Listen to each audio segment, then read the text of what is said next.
Samarqand shahridagi Nurafshon madaniyat saroyida O'zbekiston Respublikasi Prezidenti sovrini uchun o'tkazilgan Yangi O'zbekiston bunyodkorlari kasbiy mahorat milliy tanlovining viloyat bosqichi g'oliblarini taqdirlash marosimi bo'lib o'tdi. O'zbekiston yoshlarini kasb-hunarga o'qitishning zamonaviy tizimini joriy etish va rivojlantirish bo'yicha World Skills International xalqaro harakatiga 2020-yil 17-yanvarda 83-a'zo davlat sifatida a'zolikka qabul qilingan. Mazkur tanlovni o'tkazish orqali g'oliblarni World Skills xalqaro chempionati musobaqalarida ishtirok etish uchun tayyorlashdan iborat. Shuningdek, ushbu tanlov yoshlar va ishchi kasblar o'rtasida milliy tanlovlar, xalqaro musobaqalarning o'tkazilib borilishi, yoshlarimizning kasblar bo'yicha o'z salohiyati va tafakkurini rivojlantirishga hamda yangi tanishuvlarni amalga oshirishga xizmat qiladi. Taqdirlash marosimida viloyat hokimining o'rinbosari Husan To'xtayev so'zga chiqib, davlatimiz rahbari tomonidan yoshlarga berilayotgan e'tibor va imkoniyatlardan samarali foydalanish zarurligini ta'kidladi. Ayni daqiqalarda bir kasb-hunar ta'limi fidoyisi sifatida qalbim cheksiz hayajon va quvonchga to'la. Bizga musobaqa jarayonlarini bevosita kuzatish va mana shunday tantanali taqdirlash marosimida ishtirok etish imkoniyatini yaratib bergan Samarqand viloyati kasb-hunar ta'limi boshqarmasiga minnatdorchiligimni bildiraman. Yangi O'zbekiston bunyodkori kasbiy mahorat musobaqasining barcha g'olib va sovrindorlarini ushbu yuksak muvaffaqiyat bilan chin qalbimdan samimiy muborakbod etaman. Sizlarni tayyorlagan murabbiy va ustozlaringizga o'zimning cheksiz hurmat-ehtirom bildiraman. Yuksak kasbiy mahoratingiz nafaqat o'zingizning porloq kelajagingizni, balki O'zbekistonning ham go'zal va buyuk kelajagini bunyod etadi.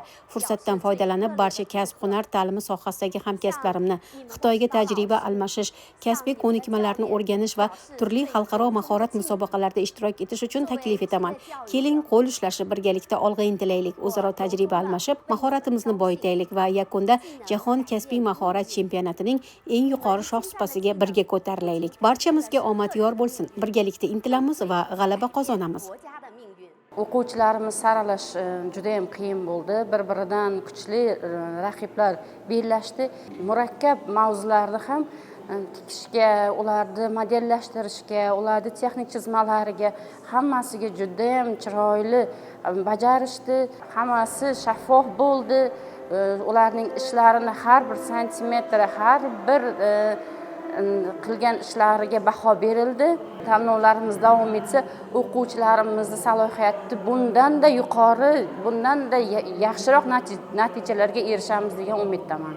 Yangi O'zbekiston bunyodkorlari kasbiy mahorat milliy tanlovining viloyat bosqichida 10 ta kasb bo'yicha, xususan tibbiy va ijtimoiy hamshiralik, sartaroshlik texnologiyasi, oshpazlik, modalar texnologiyasi, kompyuter grafikasi va dizayni, elektromontaj, santexnika, payvandchilik texnologiyasi, quruq qurilish va sovuq ishlar hamda yengil avtomobillarga texnik xizmat ko'rsatish kasblari bo'yicha 550 nafar, shundan 217 nafar texnikum o'quvchilari hamda 342 nafar mahalla yoshlari o'zaro bellashishdi.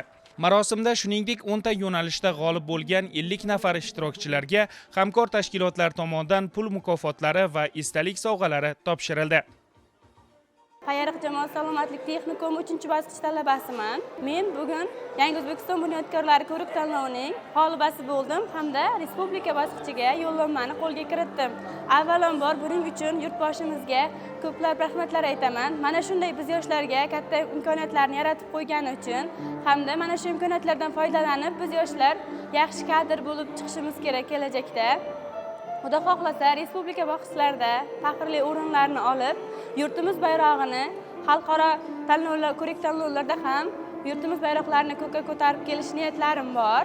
Bundan tashqari ushbu chempionatda hududlardan o'quvchi yoshlar va mutaxassislar ham kuzatuvchi sifatida ishtirok etishdi. Bu tadbir avvalambor 12-iyundan 19-iyungacha bo'lib o'tdi. Bo'lib o'tish davomida bu tadbirda ekspertlar xolisona, ya'ni World Skills standartlari asosida o'qigan, metodik tomondan bilimga ega bo'lgan, sertifikatga ega bo'lgan ekspertlar hamda xalqaro ekspertlar tomonidan bevosita kuzatib borindi va baholandi.